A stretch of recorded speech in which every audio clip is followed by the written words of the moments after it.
នៅពេលដែលយើងនិយាយអំពីការសិក្សាអនឡាញទាំងអស់គ្នាប្រហែលជានឹកទៅដល់កម្មវិធីមួយចំនួនដែលយើងធ្លាប់ប្រើកន្លងមកដែលកម្មវិធីទាំងអស់នោះมันបានផលិតឡើងជាពិសេសសម្រាប់បម្រើឲ្យការងារអប់រំផ្ទាល់តែម្ដងទេគឺយើងអាចប្រើសម្រាប់ការងារប្រជុំឬក៏ការងារផ្សេង multi-purpose app ដូចជាក្នុងនោះមានដូចជា Google Meet កម្មវិធី Zoom ឬក៏ Google Classroom ឬក៏កម្មវិធីផ្សេងទៀតថ្ងៃនេះដែរពីសិក្សា Tech Academy យើងបានផលិតកម្មវិធីសិក្សាមួយដែលផ្ទាល់ខ្លួនរបស់យើងដែលទាំងអស់គ្នាអាច register ហើយនឹងបង្កើតសាលាឬក៏បង្កើតជាសម្រាប់ជាពិសេសដូចអ្នកបង្កើត content គាត់អាចមានបង្កើតជាសាលាមួយដោយខ្លួនឯងហើយគាត់អាចបញ្ចូល material បញ្ចូល class បង្កើត lesson plan បង្កើតអីខ្លួនឯងបានតែខ្លួនឯងអញ្ចឹងពីខាងខ្ញុំសូមបង្ហាញនេះជាអ្វីដែលយើងឃើញនៅក្នុងអេក្រង់នេះគឺជាខាង admin ជាម្ចាស់សាលានៅពេលដែលយើង register ជាមួយនឹងសិក្សា course អ្នកទាំងអស់គ្នានឹងមានpage មួយដូចបែបនេះដែលអាចបង្កើតជាមេរៀនបង្កើតជា lesson ហើយយើងអាចលក់បានឬក៏យើងអាច internal ប្រើប្រាស់នៅក្នុង internal បានកុំឲ្យយូរដោយសារថ្ងៃនេះខ្ញុំចង់បង្ហាញ feature ពិសេសមួយដែលតាក់ទងជាមួយនឹងការបរៀន online អូខេអញ្ចឹងនៅក្នុងនេះគឺខ្ញុំសូមបង្ហាញdashboard ដែលអ្នកទាំងអស់គ្នាឃើញនេះគឺនៅពេលដែលគ្រូគាត់ log ចូលទៅក្នុង system អញ្ចឹងមិញជាបោះសាលាយើងមានមេរៀនច្រើនយើងមានថ្នាក់ច្រើនកំពុង running អញ្ចឹងណា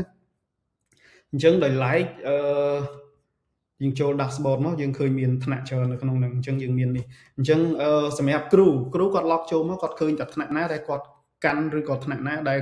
គេឲ្យគាត់កាន់ឬក៏គាត់បរៀនអញ្ចឹងឧទាហរណ៍ថាក្នុងបច្ចុប្បន្ននេះយើងកំពុងតែមានថ្នាក់មួយដែលកំពុងតែ running គឺថ្នាក់ Python អូខេពីថ្នាក់ Python នេះ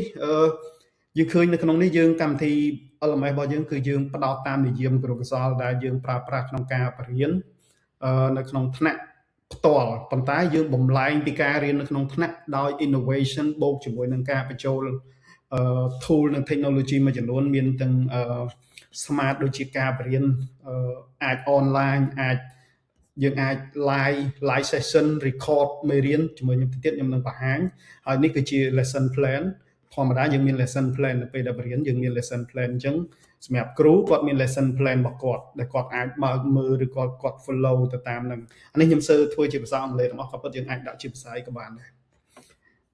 នៅក្នុង course content អញ្ចឹងនៅពេលដែលគ្រូគាត់ចូលមកបរៀនគឺគាត់មើលតាម course content របស់គាត់មាន content គាត់អាចមកបរៀនគាត់អាចទៅបរៀនតាមនេះតាមអ្វីដែលគាត់មកបរៀនគឺគាត់ត្រូវ follow តាមមេរៀនដែលសាលាបានរៀបចំអញ្ចឹងឧបមាថាអាទិត្យទី1នៅក្នុងនេះអាទិត្យទី1គាត់រៀនអីមេរៀនទី1ទី2ទី3អាទិត្យទី2មេរៀនទី1ទី2ទី3 quiz អូខេយើងមាន quiz មួយដែលបង្កើតដោយ AI ដែលយើងអាចមាន AI សម្រាប់ generate quiz ប៉ុន្តែថ្ងៃនេះខ្ញុំអត់បង្ហាញខ្ញុំបង្ហាញមកពិសេសគឺយើង live session នេះពិសេសត្រង់ថាយើងអាចនៅពេលដែលបរៀនយើងអាចសិស្សគាត់មាន app របស់គាត់ផ្ទាល់ខ្លួនមួយគាត់អាចមើលមេរៀនមុនគាត់អាចមើលត្រឡប់ទៅវិញនៅពេលដល់ពេលមួយគ្រូអាចចាប់ផ្ដើម live ដូចក្នុងនេះអញ្ចឹងខ្ញុំដាក់ថា big one live យើង start live វីដេអូអូខេអញ្ចឹងយើងអាចបើកកាមេរ៉ា live យើងអាចបើក microphone